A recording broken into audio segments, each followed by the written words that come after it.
So hello everyone, welcome back to another video. তো finally কথা বলুন মাঙ্কি ম্যান বলে ছবিটাকে নিয়ে। প্রথমত এই ছবিটা ইন্ডিয়াতে রিলিজ করেনি, এবং ইন্ডিয়াতে যদিও রিলিজ করে অনেক কিছু আনকাট ভার্সন করেই রিলিজ করা হবে, কারণ অনেক কিছু স্পেসিফিক জিনিসপত্র আছে যেগুলো ইন্ডিয়াতে অন্তত দেখানো লিগ্যাল নয়। তো বেসিক্যালি এই ছবিটা এখনো যদি কেউ দেখতে চাও তাহলে অবশ্যই ইন্টারনেটে অ্যাভেলেবেল মোটামুটি হয়ে গেছে। তো যারা দেখতে চাও অবশ্যই দেখতে পারো, আমি ওইভাবেই দেখেছি। এখনো ইন্ডিয়াতে রিলিজ করেনি, তো সেই অনুযায়ী সিনেমা হলে গিয়ে ছবিটা দেখা পসিবল নয়। এবং এই ছবিটার জন্য বিশালভাবে এক্সাইটেড ছিলাম, যেহেতু দেব পাটেলের ছবি, এবং তার সাথে সাথে এই জনরার যে ছবি, এই কাইন্ড অফ জন উইক বা এই kind of commercially action based, মানে হার্ডকোর অ্যাকশন বেসড ছবির ওপর ডিপেন্ড করে এমন একটা বানানো ছবি। তো এরকম কাইন্ড অফ ছবি দেখতে বেশ ভালো লাগে, যেখানে ব্রুটাল বা র মেটেরিয়াল জিনিসপত্র দেখাতে পরিচালক বা মেকার্স তারা ভয় পায় না। তো দেব প্যাটেল এমন কিছু জিনিসপত্র এখানে কনফেস করেছে, বা এমন কিছু জিনিসপত্র এখানে প্রেজেন্টেবল করেছে, ইন্ডিয়ার ফিল্ম মেকাররা এখনো অবধি সেই জিনিসপত্রগুলো করতে পারেনি। মানে বিশাল ইন্ডিয়ার বলিউড এখনো অবধি বিশালভাবে পিছিয়ে আছে এই কাইন্ড অফ জিনিসপত্র দেখাতে। প্রথমত এখানে মুম্বাই যে সিটিটাকে দেখানো হয়েছে, যেভাবে সে বিল্ড আপ করেছে মুম্বাই সিটিটাকে, জিনিসপত্রগুলো পুরোপুরি বিদেশে শুটিং। সেখানে যদি কাস্টিং দেখো, সবকিছু দেখে মনে হবে যে বিদেশে শুটিং, কিন্তু তারপরেও যে মুম্বাইটাকে দেখানো হয়েছে, যে একটা ডার্ক ওয়ার্ল্ড থেকে দেখানো হয়েছে, তো সেই জিনিসপত্রগুলো ব্যাপক। সেকেন্ডারি যেটা বেস্ট লেগেছে এই সিনেমাতে অ্যাকশন সিকোয়েন্সের সাথে সাথে ফোকাস করলেও এই সিনেমার মেন যেটা মাইথোলজিক্যাল কানেকশনকে দেখানো হয়েছে দু তিনটে জায়গায়, সেটা হচ্ছে ব্যাপক।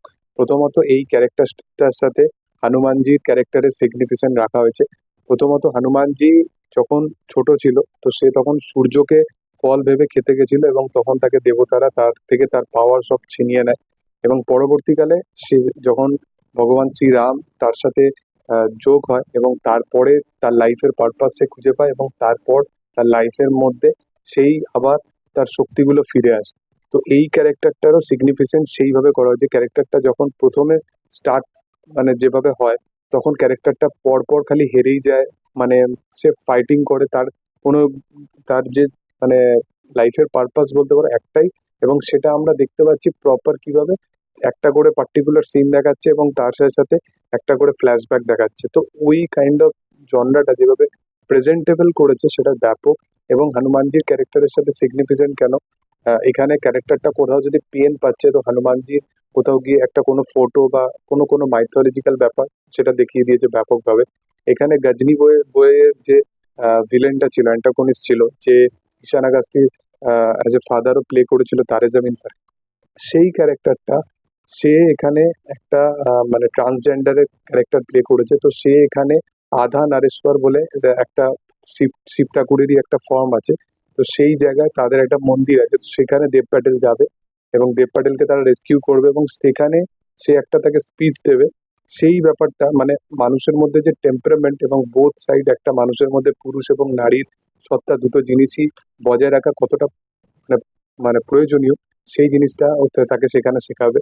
তো ওই পোর্শন গুলো দেখার পর, এবং একটা রিভেঞ্জের গল্পের মধ্যে এত কিছু এক্সিকিউশন করার পর, জিনিসপত্রগুলো দেখতে এতটা পার্টিকুলার, এতটা এক্সাইটমেন্ট লাগবে যে দেখে মনে হবে যে হ্যাঁ, সিনেমাটার মধ্যে কিছু একটা আছে, যেখানে শুধুমাত্র সিনেমাটা দেখানোর প্রচেষ্টা করা হচ্ছে না, বা অ্যাকশন দেখানোর প্রচেষ্টা করা হচ্ছে না, প্রত্যেকটা জিনিসকে ইকুয়ালি স্পেস দেওয়া হয়েছে, প্রত্যেকটা ক্যারেক্টারকে ইকুয়ালি স্পেস দেওয়া হয়েছে। এখানে সিকান্দার খেরের ক্যারেক্টারটাকে ব্যাপকভাবে পোর্ট্রে করা হয়েছে। সে অ্যাজ এ অ্যান্টাগনিস্ট হিসাবে তাকে যেভাবে প্রেজেন্ট করা হয়েছে দুর্দান্ত।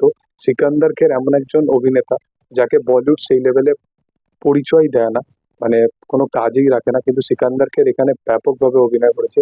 তার ক্যারেক্টারটাকে এত স্ট্রংলি দেখা গেছে, স্পেশালি এখানে অ্যাকশন সিকোয়েন্স নিয়ে কোনো কথাই নেই, কারণ অ্যাকশন সিকোয়েন্স এরকম ভাবে পার্টিকুলার ডিজাইন করা আছে যে প্রত্যেকটা একটা শটের মধ্যে, পার্টিকুলার সিনের মধ্যে প্রত্যেকটা অ্যাঙ্গেল থেকে ক্যামেরা ওয়ার্ক করেছে। এবং এরকম একটা পার্টিকুলার সিন আছে যেখানে দেব প্যাটেল একজনকে মারছে কাচের মধ্যে, এবং মেরেই পার্টিকুলার সেই সিনের মধ্যে ওয়ান শটের মধ্যে সে আবার ওখান থেকে বেরিয়ে যাচ্ছে। তো ওই সিকোয়েন্সটা যেভাবে ডিজাইন করেছে সেটা ব্যাপক। এবং অ্যাকশন সিকোয়েন্সের মধ্যে একটা বাথরুমের সিকোয়েন্স আছে, যেখানে সিকান্দার খেরের সাথে তার অ্যাকশন হবে, এবং চেজিং সিন আছে, একটা অটোর মধ্যে একটা চেজিং সিন আছে, সেই সিন সিকোয়েন্সটা অটোগুলো মানে ওই সিকোয়েন্সগুলোই দেখো, যে বিদেশের মধ্যে ওই কালচারটাকে ডেভেলপমেন্ট করা, সেটা কিন্তু বিশাল একটা ব্যাপার, বিশাল বড় ব্যাপার। এবং তার সাথে সাথে ক্লাইম্যাক্সের সিকোয়েন্সটা, প্রত্যেকটা সিকোয়েন্স যেভাবে ক্লোজ আপ শট বলো, ড্রোন শট বলো, বা একদম ওয়াইড শট বলো, প্রত্যেকটা শট কিন্তু ইকুয়ালি ব্যাপকভাবে নেওয়া হয়েছে, যেটা সচরাচর এখানের কোনো অ্যাকশন ছবিতে দেখা যায় না। এবং এক একটা অ্যাকশন যখন দেখানো হচ্ছে সেটা প্রপার ডিউরেশন নিয়েই দেখানো হচ্ছে, এবং এক একটা অ্যাকশন যখন ডিউরেশন ওয়াইজ, মানে যখন অ্যাকশনটা মিডিলে বন্ধ হয়ে যাচ্ছে, তখন কিন্তু একটা ড্রামা কনফেশন করারও প্রচেষ্টা করা হচ্ছে। তো এই সিনেমাটা ব্যাপক একটা সিনেমা, যারা দেখতে চাইছো তারা অবশ্যই সিনেমাটা চেক আউট করতে পারো। আর ভিডিও ভালো লাগলে অবশ্যই কমেন্ট করে দিও, লাইক শেয়ার সাবস্ক্রাইব করে দিও, এবং তোমাদের কি বক্তব্য অবশ্যই কমেন্ট সেকশনে জানাতে পারো। Thank you all, by.